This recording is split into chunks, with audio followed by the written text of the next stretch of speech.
Ok. Alors, ce soir, on va commencer déjà par parler d'un sujet très important. Comme d'habitude, vous me direz. On va parler des ishtachavuyot.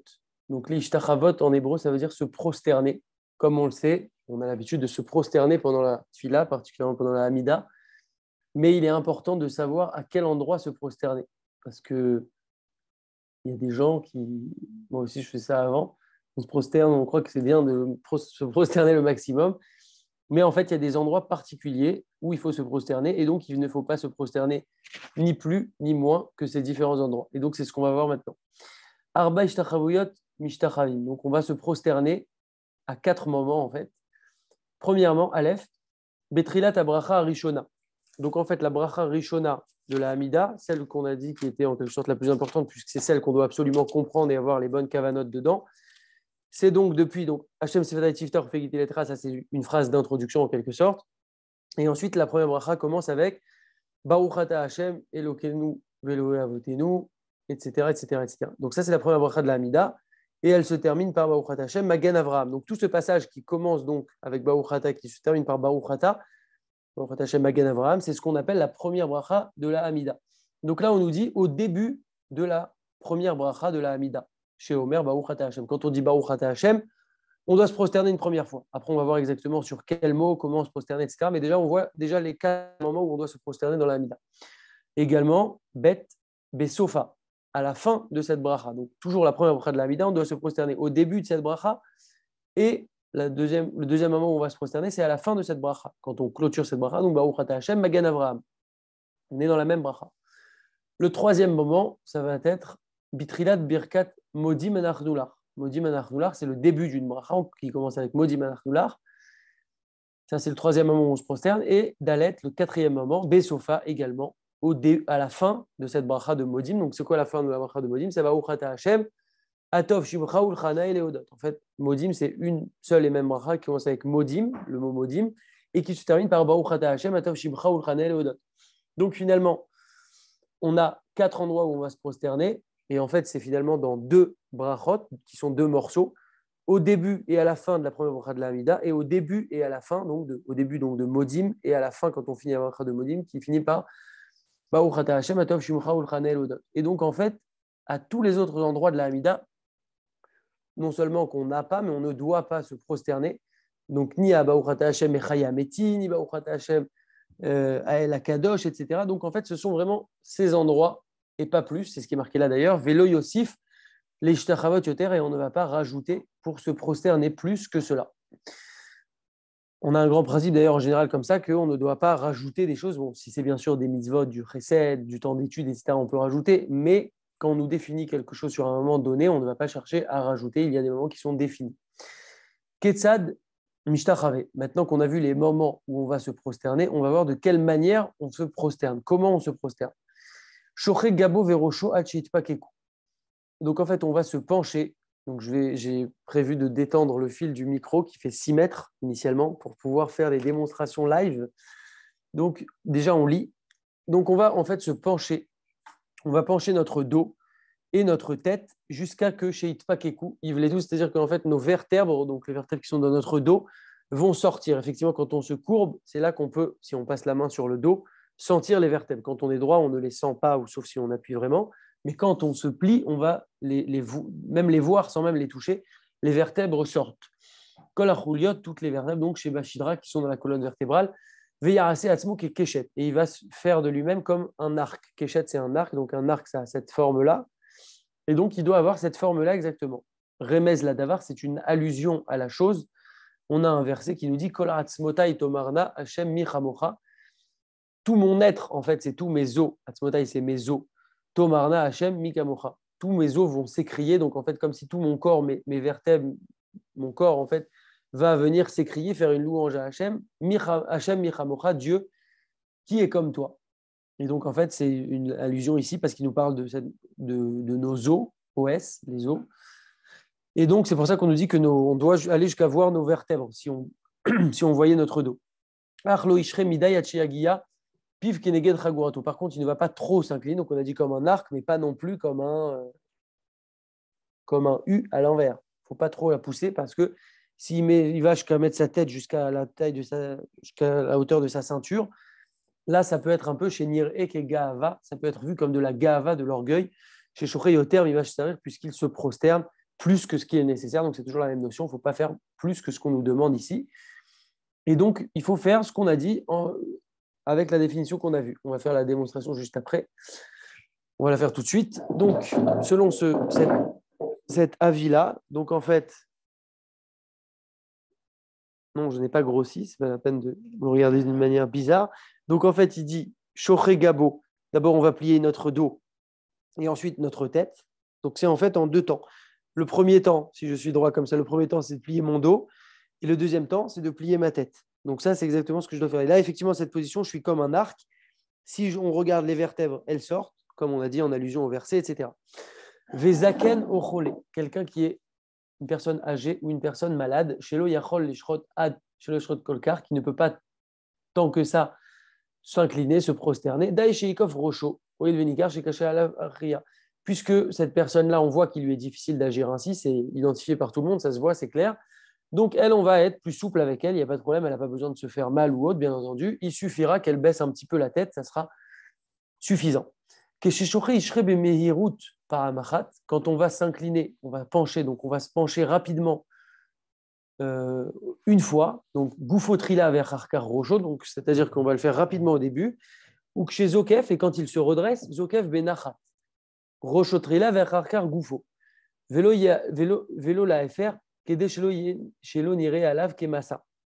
Donc en fait, maintenant qu'on a expliqué comment faire, on nous explique ici au niveau de la vitesse qu'on doit avoir. Donc quand on va aller pour se prosterner, on doit le faire de manière rapide. D'abord le dos, ensuite la tête. Par contre, quand on va se relever, on fait exactement marche arrière en fait, mais on le fait plus doucement pour ne pas montrer comme si c'était une charge, comme si on voulait vite se débarrasser du truc et sortir de la prosternation en quelque sorte. Donc au début, on le fait vite. Tac, dos, tête. Et ensuite, quand on se relève, on redresse d'abord la tête doucement. On fait exactement marche arrière. D'abord la tête doucement et ensuite le corps progressivement. Donc maintenant un peu plus dans les détails. Keshe Omer Baruch. Donc on a dit que c'est à Baruch Ata Hashem, par exemple pour le début de la première bracha, donc le premier endroit où on se prosterne dans la Hamida. Keshe Omer Baruch Ata, Keshe Omer Baruch. Quand il va dire Baruch, il va prosterner son dos. Donc Baruch Shoché et Gavo. Ok. Ou Keshe Omer Ata Shoché Berosho. Donc vous voyez, c'est très cadré, c'est très organisé. Hein, c'est pas au hasard ou voilà comme au feeling. C'est Baruch le dos, Ata la tête.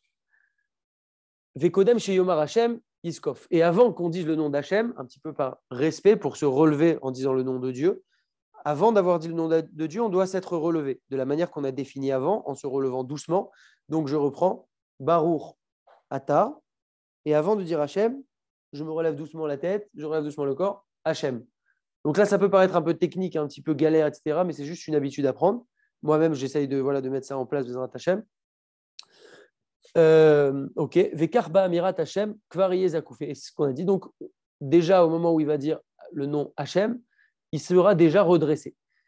Veyesh Noagim, et là, donc maintenant, on a vu ça, c'est la première technique. Donc, apparemment, c'est la base, la principale. Mais il y en a qui ont une autre habitude qui est aussi bonne, qui est différente. Veyesh Noagim, Kishomar Baruch, Korea Birkav. Donc, il y en a qui ont l'habitude, pas de faire ce qu'on a dit, mais quand ils disent Baruch, ils vont. On va faire les choses bien. Ils vont plier leurs genoux, Baruch, ok.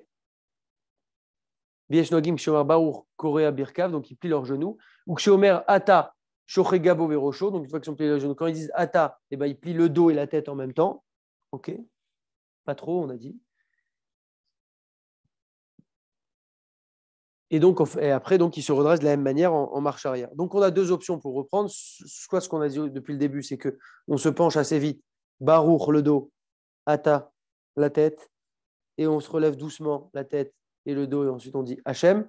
Ou selon la deuxième version, il y en a qui ont l'habitude de plier d'abord les genoux à Baruch, ensuite à Ata, il courbe le dos et la tête, et à Hachem, pareil, il se relève doucement.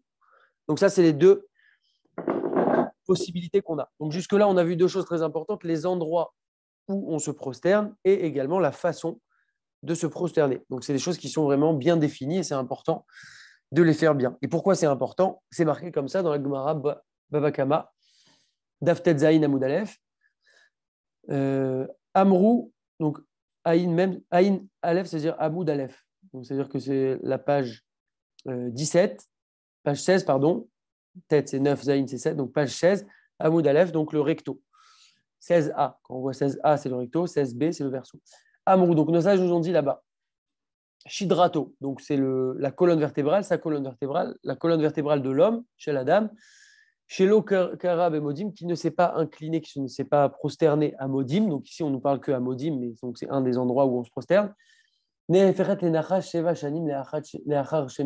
Donc on nous dit comme ça dans la Gemara, quelqu'un qui ne s'est pas prosterné à Modim, eh bien sa colonne vertébrale va être, attention, ça fait un peu peur, mais c'est réel, on est là pour apprendre, sa colonne vertébrale va être transformée en serpent durant 7 ans après sa mort, quand il va mourir.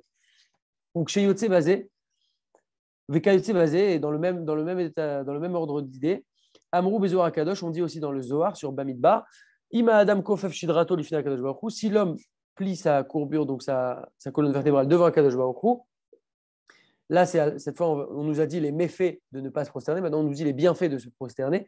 Iske, l'Iskov, il va mériter de se prosterner, ou Leit Kayem, et de se relever, de se redresser.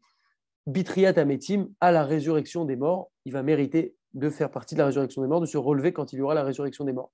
Avalim et Nokofef, Bemodim. Mais par contre, s'il ne se prosterne pas, s'il ne se penche pas à Modim, Neferet Shidrato, les Nachash, on nous dit la même chose ici, que sa colonne vertébrale est transformée en serpent, Ve'enokam, Betriat Ametim, mais il ne se redressera pas à la résurrection des morts. Donc, d'où l'importance de se prosterner, et donc idéalement aux bons endroits et de la bonne façon. Très bien. Donc ça, c'est des points très, très importants qu'on vient de voir. Il suffit de les revoir et d'être tranquille pour pouvoir les faire pour toute notre vie, Bezrat Hashem, pour la Hamida, qui est quand même 3 fois par jour. Neged Hashemesh, face au soleil. Amit Palel, Keneged Chalol, quelqu'un qui prie devant une fenêtre. Qu'est-ce qu'il y a devant une fenêtre? Il y a un reflet. Ou Kshegia le Makom Shetzarech Leishtachavot, il arrive. Pardon, j'ai parlé du reflet, mais ce n'est pas lié ici au reflet. On avait déjà parlé précédemment du reflet. On avait dit qu'idéalement, il fallait, s'il y a un reflet, baisser un rideau pour ne pas prier devant son reflet. On ouvre une petite parenthèse qu'on referme. Maintenant, on nous parle d'autre chose ici. Quelqu'un qui prie devant une fenêtre. Ou Kshegia les Makom chez Tzarech, et quand il arrive à un des endroits donc, où il faut se prosterner, Ifrin Pitom chez Hachemesh les boulots. Il se rend compte que là, en fait, qu'est-ce qu'il y a devant lui à travers cette fenêtre? Il a le soleil face à lui. Lo Ishtachave Moulachemesh. Il ne va pas se prosterner devant le soleil. Parce que le soleil, on n'est pas en train de prier un dieu, un soleil, etc. On prie Hachem, uniquement Hachem. Donc, il y a un inyan de ne pas se prosterner comme ça devant le soleil s'il s'en rend compte à ce moment-là.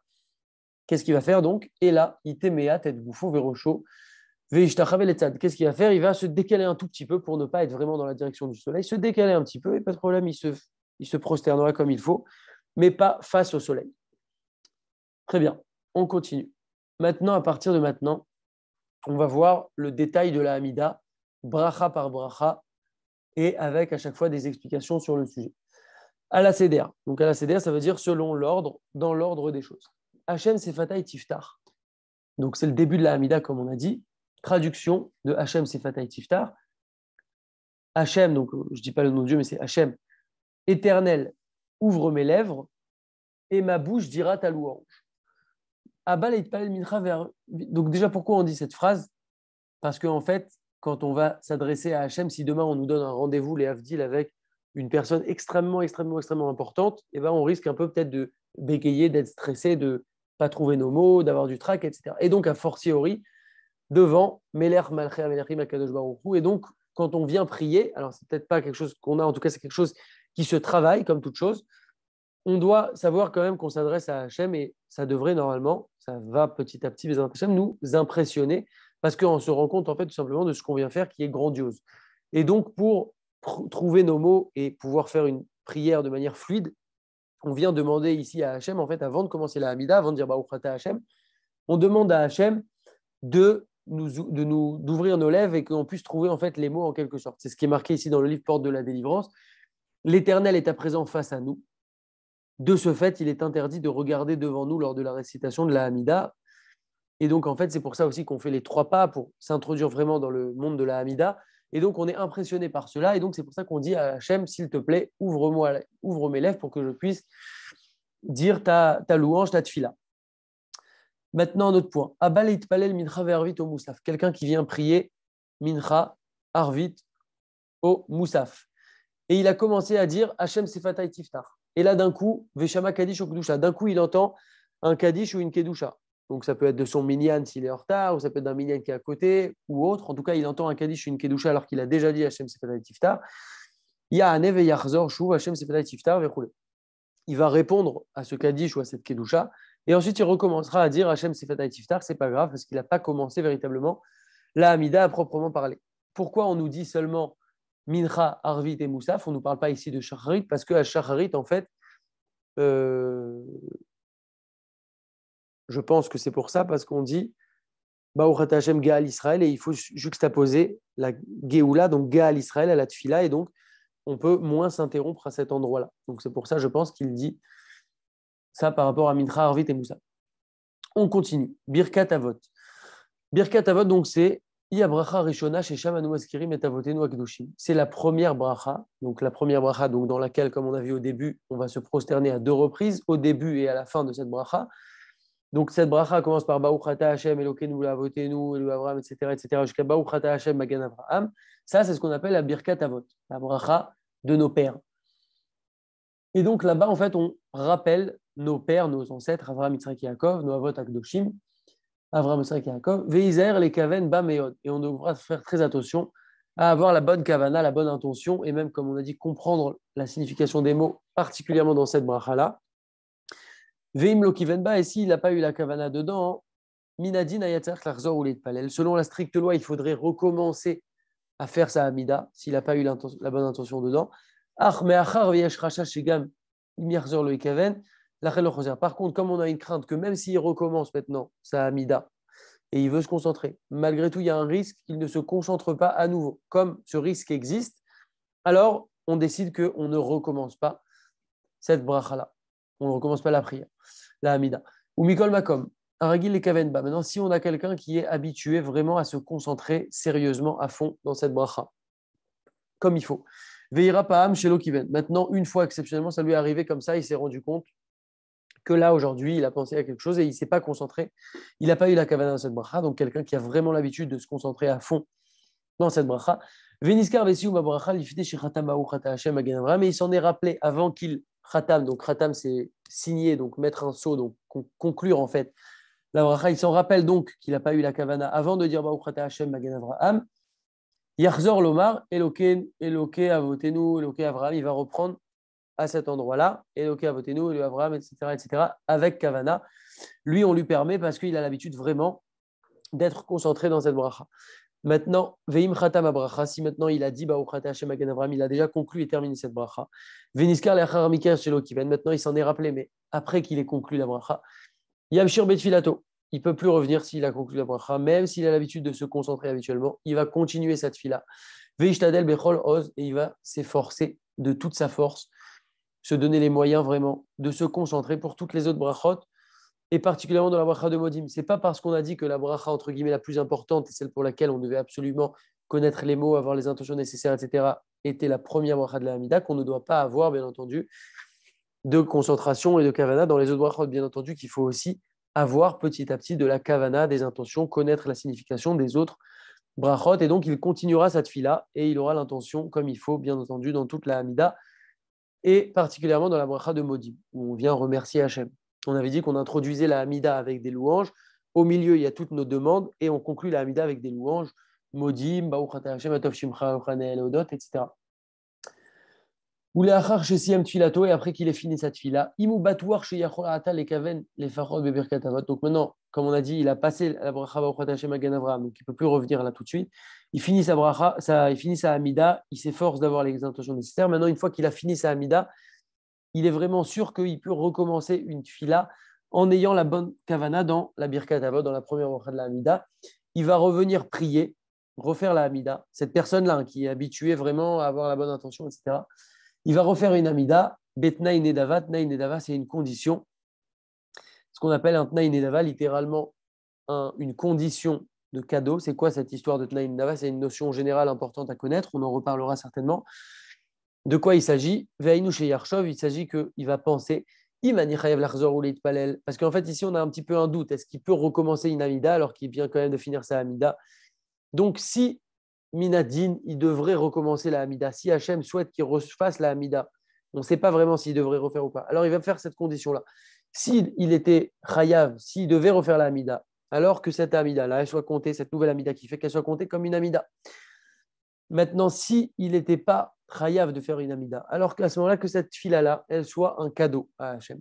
C'est ça un Tnaï Nedava. Ou Kmoken Racha Ilomar les Shaliar Tzibour chez Kaven Alav Bitfilato.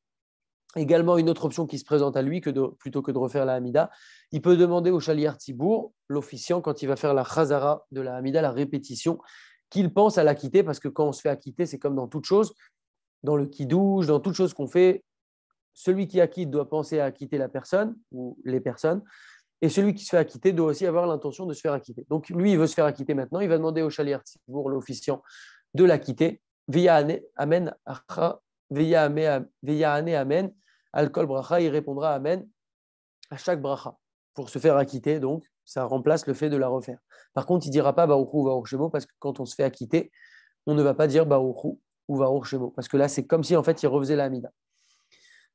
Ok, on continue. Vezocher Chasde Avot ou Mevi Goel. Donc, en fait, on est dans le détail de cette bracha. On est toujours dans Birkat Avot. Vezocher Chasde Avot. Donc, déjà, on va la traduire, cette bracha. C'est quand même important. Donc, Baruch Ata Hashem, source de bénédiction, tu es éternel. Elokeinu velavotenu, notre Dieu et Dieu de nos pères. Eloké Avraham, Eloké Yitzhak, Eloké Yaakov, Dieu d'Abraham, Dieu d'Yitzhak, Dieu de Yaakov. Ael Agadol, Dieu grand. Agibor, puissant. Veanora, et redoutable. Kela Elion, Dieu suprême. Gomel Chassadim Tovim, qui prodigue des bontés bienfaisantes. Kone Akol, qui possède tout. Vezocher Chasde Avot, et qui se rappelle des bontés des pères. Umevi Goel Ifne Venem Man Beava, et qui amène un sauveur aux enfants de leurs enfants en faveur de son nom avec amour. Donc on dit ici qu'il se rappelle des bontés de nos pères, Umevi Goel, et qu'il amène la Géoula. Ifne Venem Man Beava. Maskir Chasde Avot et la Géoula. Au sujet donc de la Géoula, la délivrance, on rappelle les mérites de nos pères. L'Omar, c'est-à-dire chez Af Im Tamaz Rutavot, c'est-à-dire qu'en fait, même si le mérite de nos pères s'est épuisé au fur et à mesure peut-être des générations ou des fautes qu'on a pu commettre, etc., aval Géoulato, par contre, sa Géoula, donc la Géoula que nous envoie Hachem, Léolam Kayemet, chez Arrive, Tiar, Bishmo, Agadol, chez Igalenu. Peut-être que le mérite de nos pères s'est peut-être épuisé, ça dépend des cas, des personnes, etc. Mais en tout cas, sa Géoula, la Géoula que Hachem nous a promis, elle se tient dans tous les cas puisque Dieu nous l'a promis de manière claire et indépendante. Ou Keshem Sheshmo Kayem Leolam, et puisque son nom se tient à tout jamais, le nom d'Hachem, il se tient à tout jamais de la même manière, avec la même force et la même puissance, Leolam ou Leolamim à tout jamais, car Géoulatenu Leolam Kayemet. Alors pareil, notre Géoula se tient à tout jamais. Vézé Piroucho, et ça c'est l'explication quand on dit Vézocher Chasde Avot, et il se rappelle des bontés des pères, Livnehem les Goalam, pour ses fils, pour les libérer. Ve'afim tamas rutavot, et comme on a dit, même si le mérite de nos pères a pu peut-être s'épuiser, Mevi Goel Ivne Venehem Maran Shemo, dans tous les cas, il amène la Géoula aux fils de ses enfants, aux enfants de ses enfants, en l'honneur de son nom. Donc juste, entre guillemets, juste, de par son nom, le nom d'Hachem qui, lui, ne s'épuise pas et se tient à tout jamais, comme il nous fait cette promesse qu'il va nous délivrer, alors il va effectivement nous délivrer, même si le mérite de nos pères a pu s'épuiser. Mori Datal, on continue. Donc là, on a fini la première baracha qui se termine par Baruch Ata Hashem pour terminer la traduction. Pardon, Melech Roser Moshiach Magen, roi qui aide et sauve et protège. Baruch Ata Hashem, source de bénédiction, tu es éternel. Magen Avraham, le bouclier d'Avraham. On continue. Mori Datal, et on va terminer sur ça. Mori Datal qui fait descendre la rosée. Shevar Sheomrim Bakait. Donc ça, c'est une louange qu'on dit en été. Donc on l'a dit là actuellement. Depuis quand on dit cette Mori Datal? Mi Moussaf Shel Yom Tov Rishon Shel Pessar, depuis Moussaf du premier Yom Tov de Pessar, on commence à dire Mori Datal. Deux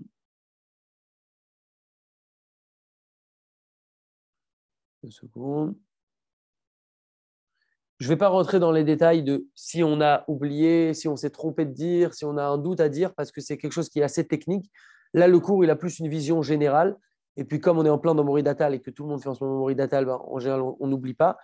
c'est des choses qui sont importantes à voir, mais surtout quand on fait le changement, et c'est surtout pour ne pas rentrer trop dans des détails techniques qui peuvent nous éloigner un petit peu du sujet de ce soir. Donc là, on a parlé de Moridatal, Mashivarouar, Meshavachim ala Geshem, Beberkat Mechaya Ametim. Donc on fait des louanges sur la pluie. Donc Mashivarouar qui fait souffler le vent et fait, ou Morida Geshem et fait tomber la pluie. On fait une louange ici sur la pluie. Beberkat Mechaya Metim. Pourquoi on parle de la pluie dans la bracha de Mechaya Metim? Puisque cette bracha, quand on va au bout de cette bracha, Mashivarouar, etc., on dit à la fin Baruch Hashem Mechaya Metim. Quel rapport entre Mechaya Metim qui ressuscite les morts, la résurrection des morts, et la pluie? Quel rapport? Ki Keshem Shetriat Ametim Ichaim Leolam, car de la même manière que la résurrection des morts, eh bien, elle vit à tout jamais en fait. Même Chaim Leolam, pareil, les pluies en fait c'est quelque chose de nécessaire à la vie, et donc ces deux sujets sont liés de cette manière. Et c'est pour ça qu'on les met dans le même passage. Également, j'avais entendu que la résurrection des morts c'est quelque chose qui est une des gvura d'Hachem, quelque chose où Hachem est très fort et puissant. Et pareil pour faire tomber la pluie, c'est aussi un des prodiges, des miracles d'Hachem. Et donc c'est pour ça qu'on met ça dans la même bracha. Il me semble que j'avais entendu ça. Et on dit ça juste avant Mechalkel Chaim, qui nourrit les vivants. Pourquoi? Quel rapport? Donc, vous voyez, tout a un rapport, hein, tout est lié. Si on mélange ces sujets-là, de la pluie, de Mechalkel Chaim, qui nourrit les vivants, la nourriture, le mazon, la parnassa, et également Mechaya Metim, la résurrection des morts, tout est lié. Donc, ici, quel rapport entre les pluies maintenant et Mechalkel Chaim, qui nourrit les vivants, qui a les fiches à Geshamim, Kalkala ou Parnassa? Parce que les pluies, c'est ça qui représente l'économie, la parnassa, à l'époque particulièrement, mais encore aujourd'hui également, puisque si on n'avait pas de pluie qui tomberait, ben on n'aurait pas de système qui fonctionnerait, on n'aurait pas de champs, on n'aurait pas de légumes, de fruits, de nourriture, etc. Et donc finalement, ça représente une part importante de l'économie et de la parnassa. On commence à dire Mashiv Arwach Moed Geshem, ce switch a lieu au moment à partir de Moussav de Shemini Atzeret, donc Simchat Torah. C'est pas le même jour en Israël, mais en tout cas à partir de Shemini Atzeret. Très bien, on ne rentre pas dans les détails plus que ça. Très bien, très bien. Maintenant, quelqu'un qui est arrivé à Mechaye Ametim, donc la Khatima, donc la conclusion de cette deuxième bracha de la Hamida, qui finit donc par Baruch Ata Hashem Mechaye Ametim. Quelqu'un a entendu ça. Pardon, il arrive à la fin de Mechaye Ametim et il entend une kedusha d'un autre, soit de son minyan à lui, soit d'un autre minyan. Et donc, en fait, ce qui se passe ici, c'est qu'il est au bon endroit, puisque la kedusha est exactement à cet endroit, juste après Baruch Ata Hashem Mechaye Ametim. Et donc, qu'est-ce qu'il va faire? Comme il est au bon endroit, il va répondre avec eux, il peut répondre avec eux, il n'y a pas de problème. Très bien. Maintenant, quelqu'un qui prie Shacharit, pareil, il arrive à Mechaye Ametim, il est au bon endroit et il entend d'un autre minyan une kedusha, mais cette fois de Moussav, donc d'un autre minyan. Admettons qu'on soit à Rosh Chodesh ou Shabbat, donc il est au bon endroit aussi pour dire la kedusha. Par contre, lui, il n'est pas dans cette kedusha-là, il n'est pas dans Moussaf, mais il entend la chazara de Moussaf, qui est Keter Itenulecha, etc. Là, par contre, il ne va pas la dire parce qu'il n'est pas dans ce inyan-là, dans ce sujet-là. Qu'est-ce qu'il va faire? Ishtok veikaven la tzet yedechova. Il va se taire et il va avoir pour intention de s'acquitter à deux endroits, qui sont les deux endroits les plus importants de la kedusha, qui sont communs aux deux types de kedusha qu'on a, qui sont Nagdishach ou Keter.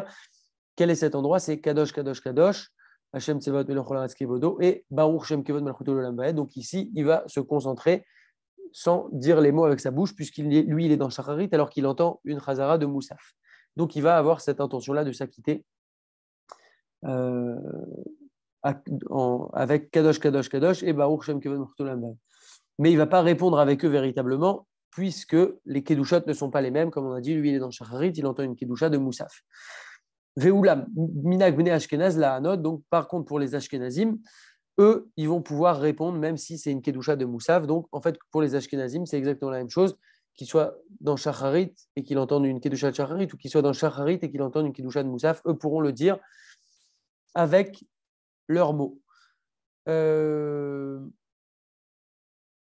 Voilà, on va s'arrêter là pour ce soir, Bezrat Hashem. Ensuite, donc là, on a vu le début de la Hamida. Ensuite, on va continuer la semaine prochaine avec les brachot qui se trouvent au milieu de la Hamida. On a encore des choses très intéressantes à voir. On est toujours dans la Hamida, c'est assez long, mais il y a vraiment beaucoup de points à voir pour pouvoir améliorer notre Amida. Voilà, Chazak à vous, je vais réactiver les micros.